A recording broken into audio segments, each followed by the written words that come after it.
Capítulo 2. Mr. Foster se quedó en la sala de decantación. El D.I.C. y sus alumnos entraron en el ascensor más próximo, que los condujo a la quinta planta. Guardería infantil, sala de condicionamiento neopavloviano, anunciaba el rótulo de la entrada. El director abrió una puerta. Entraron en una vasta estancia vacía, muy brillante y soleada, porque toda la pared orientada hacia el sur era un cristal de parte a parte.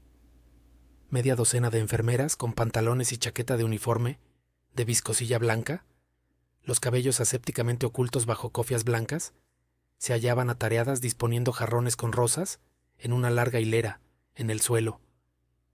Grandes jarrones llenos de flores, millares de pétalos, suaves y sedosos como las mejillas de innumerables querubes, pero de querubes, bajo aquella luz brillante, no exclusivamente rosados y arios, sino también luminosamente chinos y también mexicanos y hasta apopléticos, a fuerza de soplar en celestiales trompetas, o pálidos como la muerte, pálidos con la blancura póstuma del mármol.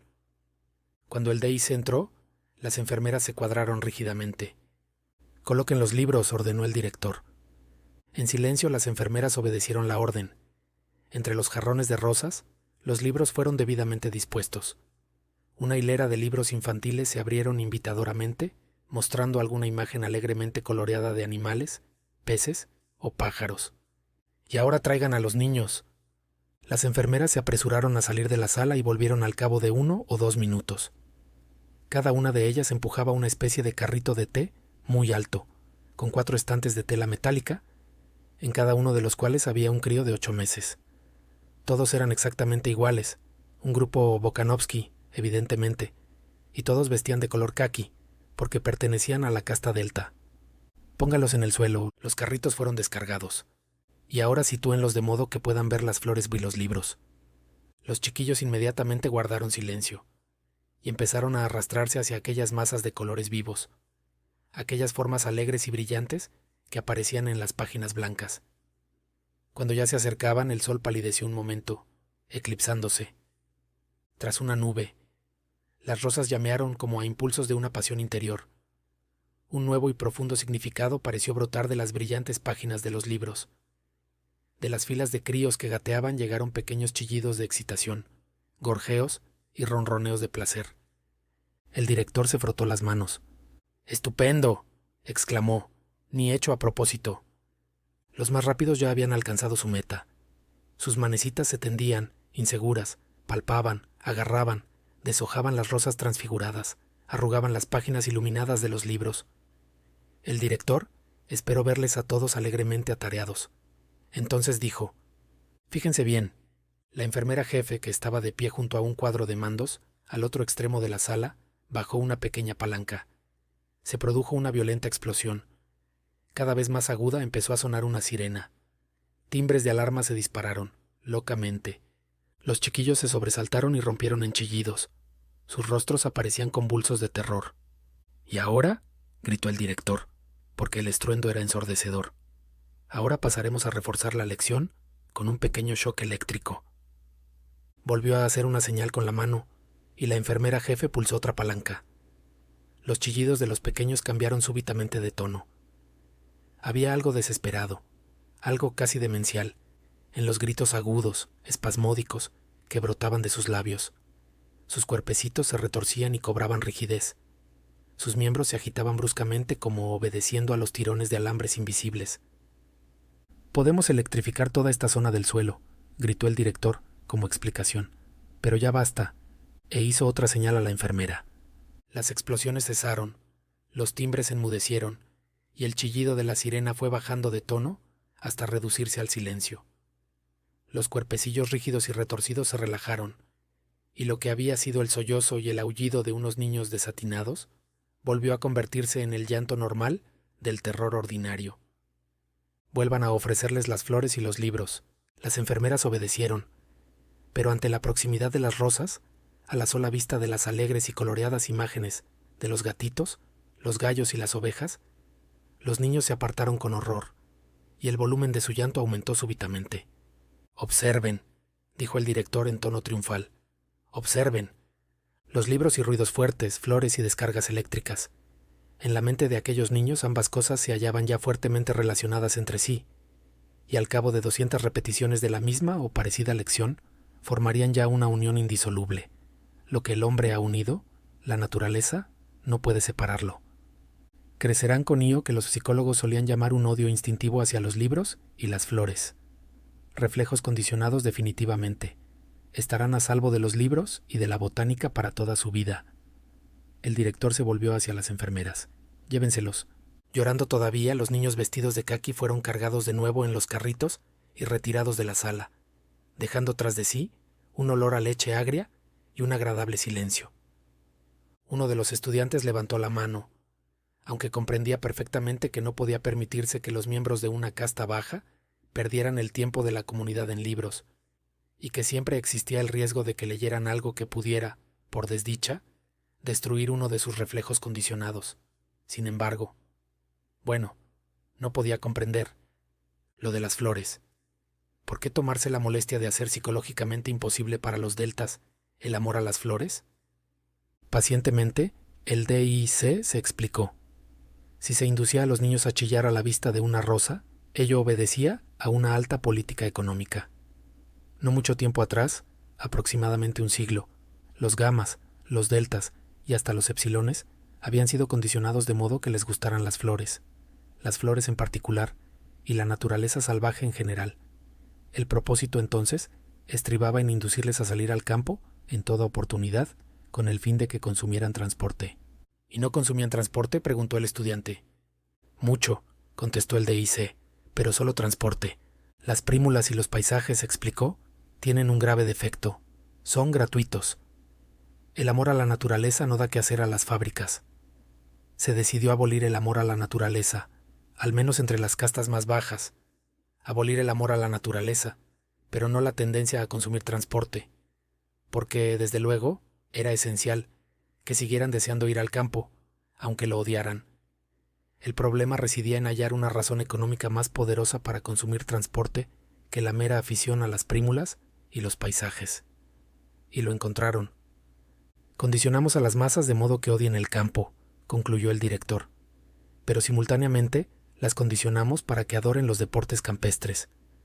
Al mismo tiempo, velamos para que todos los deportes al aire libre entrañen el uso de aparatos complicados. Así, además de transporte, consumen artículos manufacturados.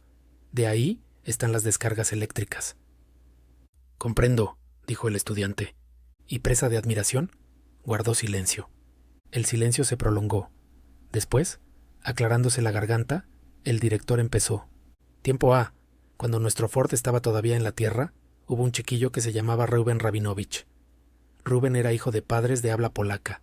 Usted sabe lo que es el polaco, desde luego. Una lengua muerta. Como el francés y el alemán, agregó otro estudiante, exhibiendo oficiosamente sus conocimientos. ¿Y padre?, preguntó el DIC. Se produjo un silencio incómodo. Algunos muchachos se sonrojaron. Todavía no habían aprendido a identificar la significativa, pero a menudo muy sutil distinción entre obscenidad y ciencia pura. Uno de ellos, al fin, logró reunir valor suficiente para levantar la mano. Los seres humanos antes eran... vaciló. La sangre se le subió a las mejillas. Bueno, eran vivíparos. Muy bien, dijo el director en tono de aprobación. ¿Y cuando los niños eran decantados? Cuando nacían, surgió la enmienda. Bueno, pues entonces eran los padres. Quiero decir, no los niños desde luego, sino los otros. El pobre muchacho estaba abochornado y confuso. En suma, resumió el director, los padres eran el padre y la madre. La obscenidad, que era auténtica ciencia, cayó como una bomba en el silencio de los muchachos, que desviaban las miradas. Madre, repitió el director en voz alta, para hacerles entrar la ciencia, y, arrellanándose en su asiento, dijo gravemente: estos hechos son desagradables, lo sé, pero la mayoría de los hechos históricos son desagradables. Luego volvió al pequeño Reuben, en cuya habitación, una noche, por descuido, su padre y su madre, lagarto, se dejaron la radio en marcha. Porque deben ustedes recordar que en aquellos tiempos de burda reproducción vivípara, los niños eran criados siempre con sus padres y no en los centros de condicionamiento del Estado. Mientras el chiquillo dormía, de pronto la radio empezó a dar un programa desde Londres, y a la mañana siguiente, con gran asombro de sus lagarto y lagarto, los muchachos más atrevidos osaron sonreírse mutuamente. El pequeño Rubén se despertó repitiendo palabra por palabra una larga conferencia pronunciada por aquel curioso escritor antiguo, uno de los poquísimos cuyas obras se ha permitido que lleguen hasta nosotros. George Bernard Shaw, quien hablaba, de acuerdo con la probada tradición de entonces, de su propio genio. Para los guiño y risita del pequeño Rubén, esta conferencia era desde luego perfectamente incomprensible y, sospechando que su hijo se había vuelto loco de repente, enviaron a buscar a un médico. Afortunadamente éste entendía el inglés, reconoció el discurso que Shaw había radiado la víspera, comprendió el significado de lo ocurrido y envió una comunicación a las publicaciones médicas acerca de ello. El principio de la enseñanza durante el sueño, o hipnopedia, había sido descubierto. El DIC hizo una pausa efectista. El principio había sido descubierto, pero habían de pasar años, muchos años, antes de que tal principio fuese aplicado con utilidad. El caso del pequeño Rubén ocurrió solo 23 años después de que nuestro Ford lanzara al mercado su primer modelo T. Al decir estas palabras, el director hizo la señal de la T sobre su estómago, y todos los estudiantes le imitaron reverentemente. Furiosamente los estudiantes garrapateaban. Hipnopedia, empleada por primera vez oficialmente en 214 después de Cristo. F. ¿Por qué no antes? 2 razones. A. Estos primeros experimentos, les decía el DIC, seguían una pista falsa. Los investigadores creían que la hipnopedia podía convertirse en un instrumento de educación intelectual. Un niño duerme sobre su costado derecho, con el brazo derecho estirado, la mano derecha colgando fuera de la cama. A través de un orificio enrejado, redondo, practicado en el lado de una caja, una voz habla suavemente.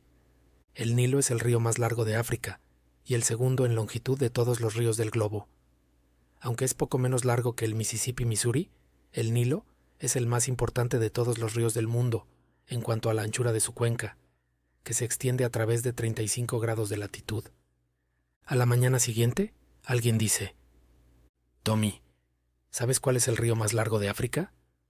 El chiquillo niega con la cabeza. «¿Pero no recuerdas algo que empieza: Ey, Nilo es el...?» «El Nilo es el río más largo de África y el segundo en longitud de todos los ríos del globo». Las palabras brotan caudalosamente de sus labios, aunque es poco menos y algo que... «Bueno, entonces, ¿cuál es el río más largo de África?» Los ojos aparecen vacíos de expresión. «No lo sé». «Pues el Nilo, Tommy». «¿Cuál es el río más largo del mundo, Tommy?» Tommy rompe a llorar. «No lo sé», solloza. Este llanto, según explicó el director, desanimó a los primeros investigadores. Los experimentos fueron abandonados. No se volvió a intentar enseñar a los niños, durante el sueño, y a longitud del Nilo. Muy acertadamente.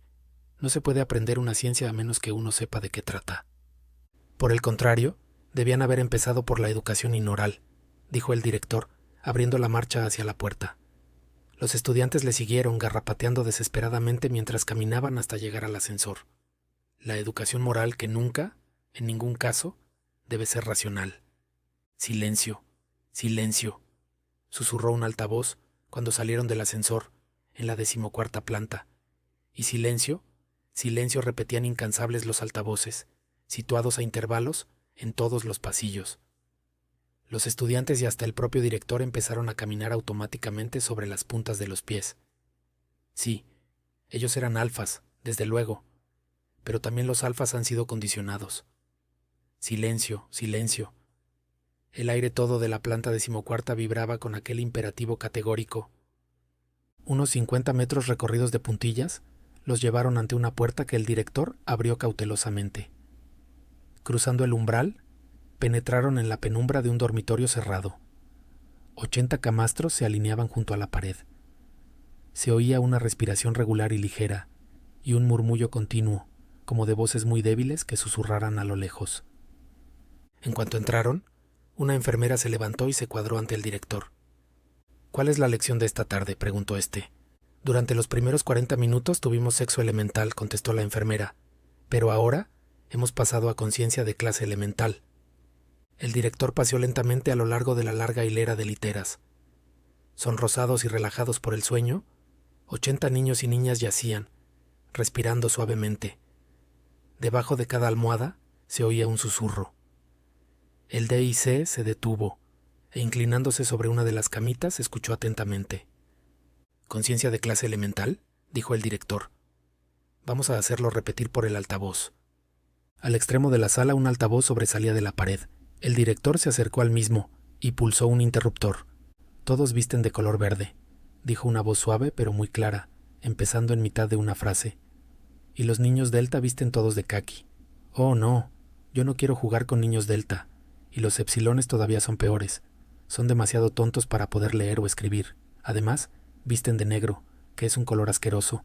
Me alegro mucho de ser un beta». Se produjo una pausa. Después la voz continuó. «Los niños alfa visten de color gris. Trabajan mucho más duramente que nosotros porque son terriblemente inteligentes. De verdad, me alegro muchísimo de ser beta, porque no trabajo tanto. Y, además, nosotros somos mucho mejores que los gamas y los deltas. Los gamas son tontos. Todos visten de color verde, y los niños delta visten todos de caqui. Oh, no, yo no quiero jugar con niños delta, y los epsilones todavía son peores. Son demasiado tontos para...». El director volvió a cerrar el interruptor. La voz enmudeció. Solo su desvaído fantasma siguió susurrando desde debajo de las 80 almohadas. «Todavía se lo repetirán 40 o 50 veces antes de que despierten. Y lo mismo en la sesión del jueves, y otra vez el sábado. 120 veces, 3 veces por semana, durante 30 meses. Después de lo cual pueden pasar a una lección más adelantada. Rosas y descargas eléctricas, el caqui de los deltas y una varada de azafétida, indisolublemente relacionados entre sí antes de que el niño sepa hablar. Pero el condicionamiento sin palabras es algo tosco y burdo. No puede hacer distinciones más sutiles. No puede inculcar las formas de comportamiento más complejas. Para esto se precisan las palabras, pero palabras sin razonamiento. En suma, la hipnopedia. La mayor fuerza socializadora y moralizadora de todos los tiempos. Los estudiantes lo anotaron en sus pequeños blogs, directamente de labios de la ciencia personificada. El director volvió a accionar el interruptor. «Terriblemente inteligentes», estaba diciendo. La voz suave, insinuante e incansable. «De verdad, me alegro muchísimo de ser beta, porque no precisamente como gotas de agua, a pesar de que el agua, es verdad, puede agujerear el más duro granito, más bien como gotas de lacre fundido, gotas que se adhieren, que se incrustan, que se incorporan a aquello encima de lo cual caen, hasta que finalmente la roca se convierte en un solo bloque escarlata. Hasta que, al fin, la mente del niño se transforma en esas sugestiones, y la suma de estas sugestiones es la mente del niño. Y no solo la mente del niño, sino también la del adulto, a lo largo de toda su vida, la mente que juzga, que desea, que decide, formada por estas sugestiones. «Y estas sugestiones son nuestras sugestiones», casi gritó el director exaltado. «Sugestiones del Estado». Descargó un puñetazo encima de una mesa. «De ahí se sigue que...». Un rumor lo indujo a volverse. «Oh, Ford», exclamó, en otro tono, «he despertado a los niños».